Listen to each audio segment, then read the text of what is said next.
กับสบายดีพ่อแม่พี่น้องบ่สุขุสุคนเนาะมื้อนี้มาพบกับสาวมิกกี้อีกคือเก่าเนาะมื้อนี้สาวมิกกี้ก็อยู่ไห้อยู่หน้าคือเก่าพี่น้องมื้อนี้ก็สิพาพี่พาน้องไปหาสะปลาขอนเนาะพี่น้องเนาะสะปลาขอนน้ำไหนาเนาะเดี๋ยวเราไปเบิ่งกันเลยเนาะว่ามันสิมีหรือบ่เนาะพี่น้องหญ้าน้ำคั้นหน้าก็สิลายพอสมควรเนาะพี่น้องหญ้าลายถ่วงเขา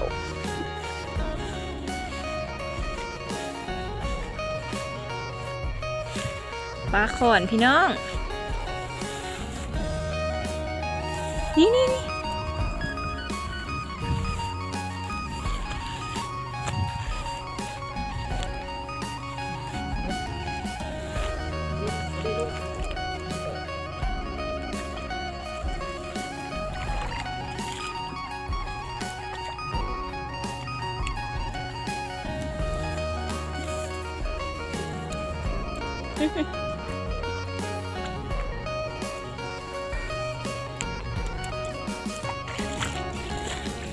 ไหนเลยพี่น้อง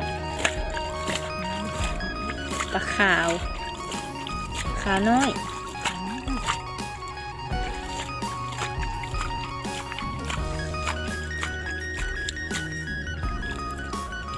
คือลูกปลาโคนั่นแลนกลับไปเลย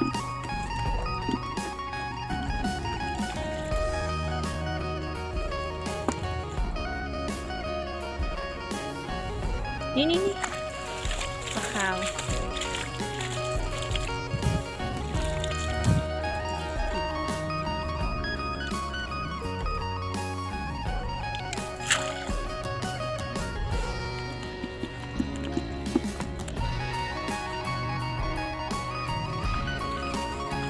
น้องนี่ปลาโคว้ายไม่ได้อีกซ้ำยังอีกหันเล่นไปเลย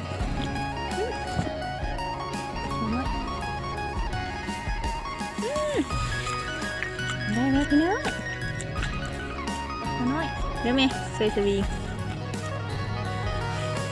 นี่อีกตัวนึง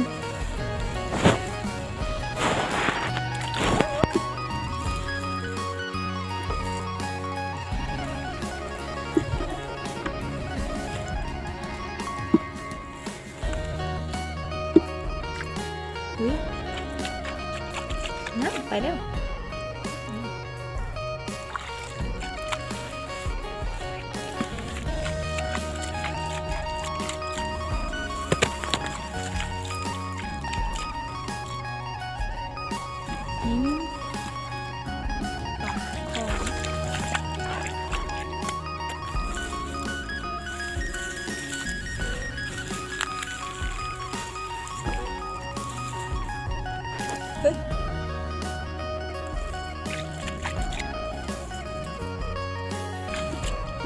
อยู่นี่พี่น้อง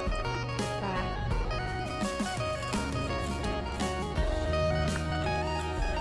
าเขา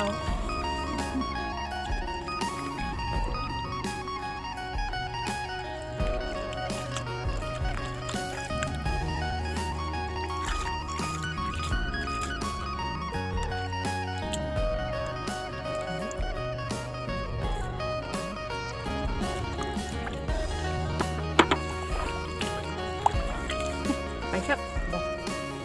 วิทย์บอก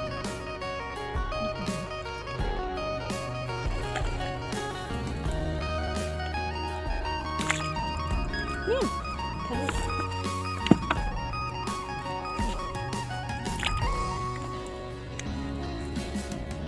ตัวใหญ่ตัวนี้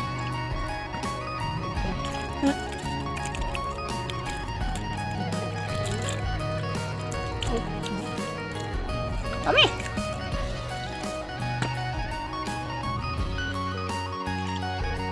นี่หัว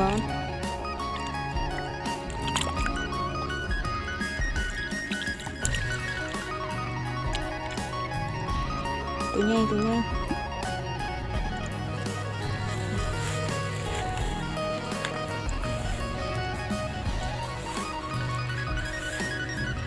เด็ดกลับมาบนเก่ากันนี้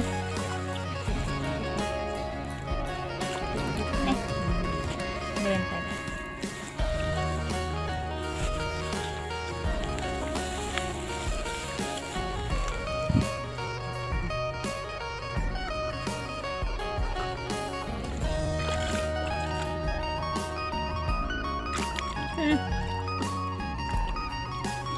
เดี๋ยวอะไรพี่น้องปลาคอน้อย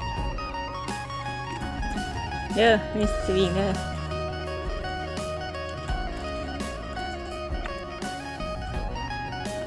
เจอแล้วพี่น้องปลารสคุณนะปลารสอันอยู่ในพื้นท่อพื้นคอนของเขาค่ะลอยอันบัวดิกๆบัวแหลมๆแล้วเนาะอันนั้นคือปลารสเนาะแล้วเหลวอ๋อในข้างในถูลายตัวเลยพี่น้องพี่น้องตัวนี้จ้ะ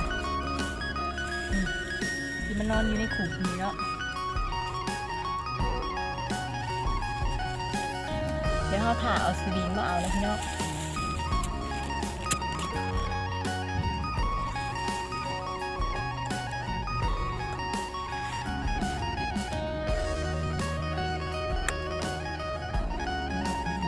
น่าลงบนใหม่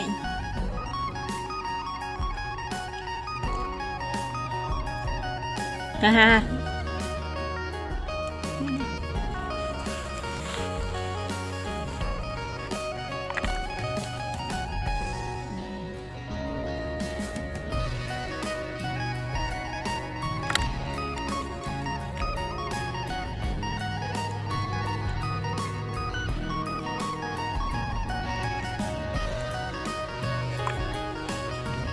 พี่น้องกระดูกนี่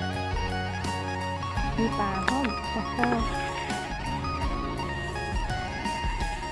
คอน้อยนะคะ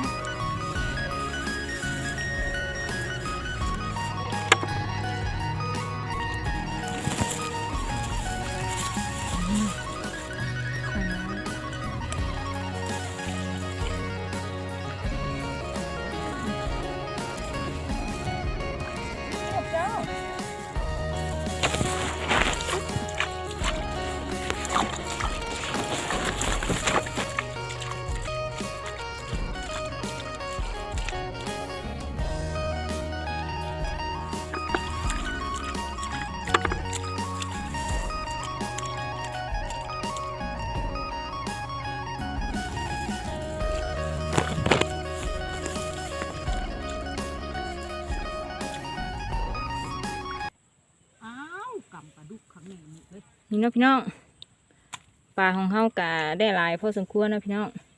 มีทั้งปลาดุกปลาคอแล้วก็ปลาขาวหน้าเนาะพี่น้องแล้วก็ปลารสบ่นะปลาคอน้อยนะนี่พี่น้องปลาคอใหญ่ปลาคอน้อยมากินเอาไปแกงส้มพี่น้องทำนี่ก้อยแก้วนะปลาดุกก็มีจะมีแต่ตัวน้อยๆเนาะพี่น้องเนาะมากินบ่ได้ได้หลายอยู่พี่น้องเลย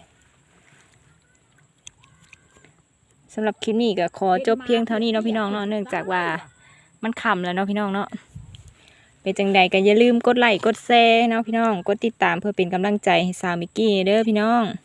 ขอขอบใจทุกคนที่เข้ามาเบิ่งเนาะ